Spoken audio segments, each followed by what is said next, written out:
All right, the NFL is back. This is the NFL show on talkSPORT and Thursday night, live on talkSPORT, exclusive UK radio coverage of the season kickoff between those Philadelphia Eagles and the Dallas Cowboys. And the NFL's back, and the big man is back as well, because I'm delighted to say a man we last spoke to in a rather sweaty, champagne-filled, loud room somewhere in the middle of New Orleans. Jordan Davis is with us. Jordan, how are you doing, sir? Doing great today. Can't complain. Look, I entering into year 5 in the NFL, but like I said there, last time we spoke, it was very loud, very smoke-filled. Great time was being had.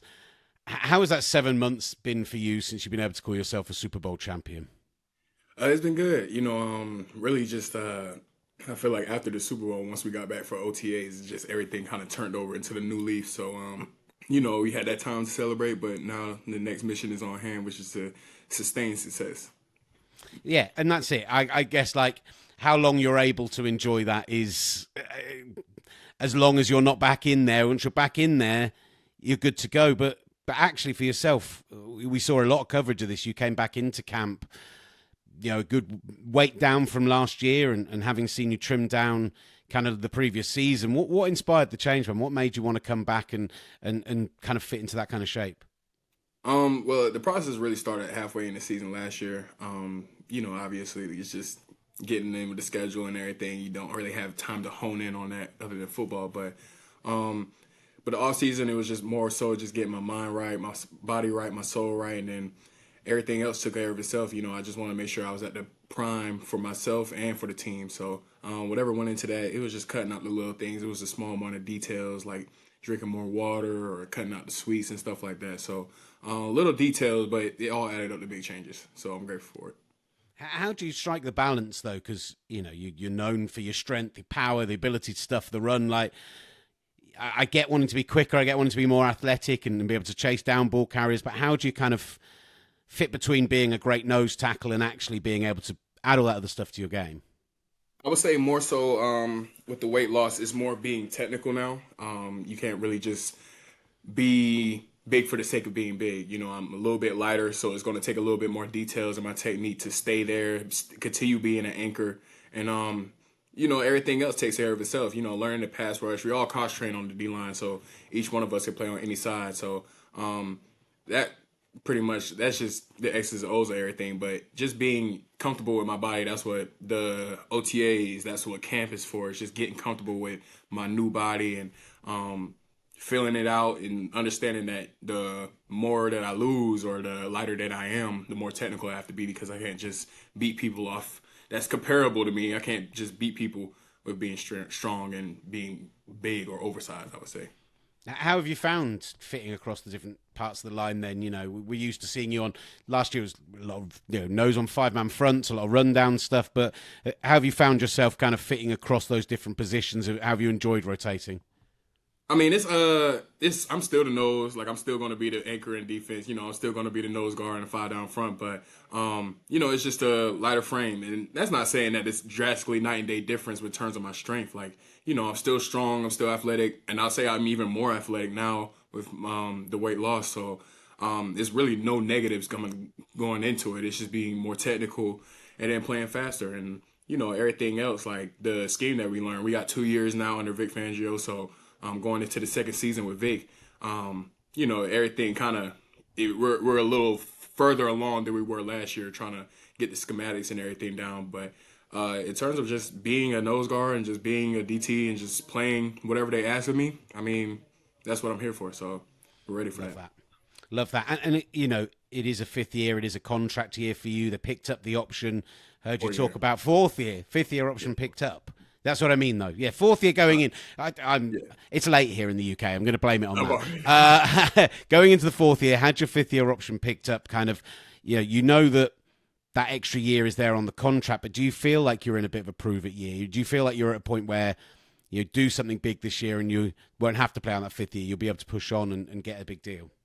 In terms of the contract speaking, I'm not really worried about it because, you got to play the game to get to that contract. But in terms of proving it, I have a lot of things that I want to prove to myself, not for anybody else, just knowing that myself included that, I'm meant to be here. I'm meant to be a pass rusher. I could do anything that they ask of me. I could do anything that's required of me. So I just have to be in shape and be in the best shape and be in my prime, and also just have that self-confidence going into the game and just understanding that, all the work that's been put in up to this point is going to be for, it's not going to be for nothing. It's not in vain. So I think preparation is a great thing to have in terms of confidence, because when you're prepared for something, you're not really nervous about the outcome. You're just prepared to do and execute the things that you need to do. So going into this game and going into the season is more so about proving things to myself, not anybody else.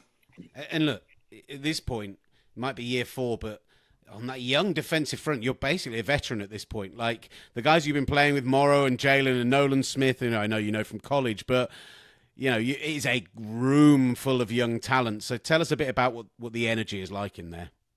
Like you said, it's all young. So, it's just a thing where we just kind of play off each other, and there's no really like vets of the defensive line, because we're all kind of the same age. So we're able to collaborate like that. Even like Mo, even Gabe, BY, all those guys that, are not really primarily mentioned when you talk about the D-line, but they're all adding to the contribution of the D-line. So we understand that we're young. We understand that it's a lot put upon us. And, the D-line and the O-line, they essentially lead the way for the game. So that's a lot of pressure that not even pressure, but that's a lot of standard that we uphold for ourselves. And just going out there and execute. We know we're young. We don't let that stop us.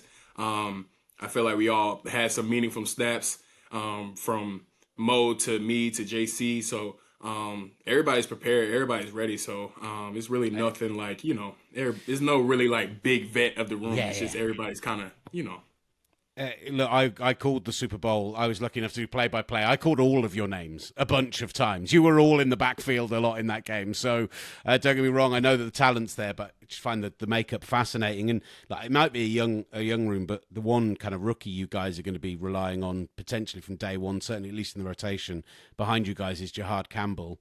A lot of people didn't think he'd fall to where the Eagles picked him, a player that a lot of people like a lot. What have you seen from that young man? How special can he be in this unit? He's athletic. And just seeing his game speed catch up with his body over the course of OTAs and over the course of camp has been amazing. And I know he's ready for it. I know he's excited to get out there, and we're excited to have him. Our job is to make sure that the linebackers are playing at their best, and the linebackers are also doing the same thing for us when we take off a double team, and they expect us to make the play. So I think Jahad got a good grasp of that. I can't really say that, I've seen him a lot of times in college because, usually we was watching our own film. But, I'm excited. I know he's a playmaker. I know he's athletic. And having him, Zach and N'Kobe and Smile all in the same room and all those guys, just you could hear the way they talk during our meetings. And it's just like all points of communication is just going across the board. And I love that.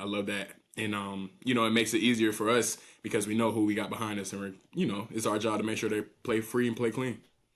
I'm excited to see them flying past you on the way to the quarterback because in fixed system, there's a lot of that going on, and we saw it with Zach Bourne last year. So, man, that sounds super exciting. Facing the Cowboys week 1, what a huge game to bring to your building as you raise the banner. Thoughts on having that huge rivalry game to kickstart your season?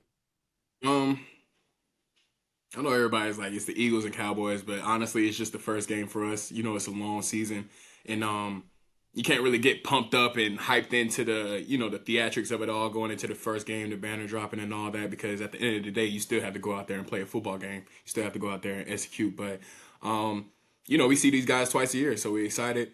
We know they got a couple new people on their offense, from coaches to players and stuff like that. And we're just ready to go out there and, execute and make sure it's about us. We have to make sure that we execute what we call. And we'll let everything kind of fall where it lies in the terms of the gameplay and the flow of the game. But at the end of the day, we just have to make sure we go out there and execute. Hey, look, you got some practice a few months ago of playing in a game where there was a lot of distractions going on and you just got to focus on the game. And you guys did all right. So I'm sure that won't be a problem. One guy you won't see on the opposite sideline, of course, is number 11, Micah Parsons. Thoughts on the fact that he won't have to go up against your good friends on that offensive line twice a season now? I'm sure they're excited about it, but in terms of me, I can't really say. I play defense too, but I know we see them eventually once this year. So when we play the Packers, that's something that we got to keep on our radar. But he's a great player and he deserves it. So happy for him. Love it. One guy you do go up against in training when the ones face the ones was just voted the number one on the top 100 players in the NFL. How much does Saquon Barkley deserve that? Absolutely, everything, and just the way he works.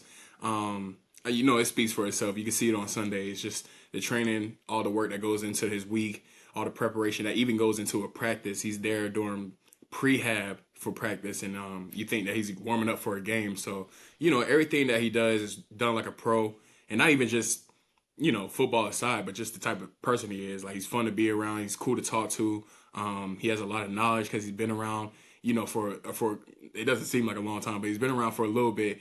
And the things that he's seen and just the tips and pointers that he gives the D line and everybody else, just from an offensive perspective, is valuable. And it's a guy that you're excited to come to work and see, and you're excited to play with, because I hate for him to be on another team and doing the type of season that he had last year. But he's just grateful for that type of stuff, and you can't really take those moments for granted, because players come and go in this league. Like, there will always be somebody before you, and there will always be somebody after you. But just knowing the people that you have in the locker room now, and how fun it is, and the type of work that we put in, and the drive and the motivation that these players have, it makes it every day special. It makes every day special. Did you know what really stands out to me about this season for Saquon is that no 2,000-yard rusher has ever gone over 1,500 the following season. Like, it is so hard on the body. And yet everyone I hear talks about it just says, yeah, but there's never been another Saquon Barkley before.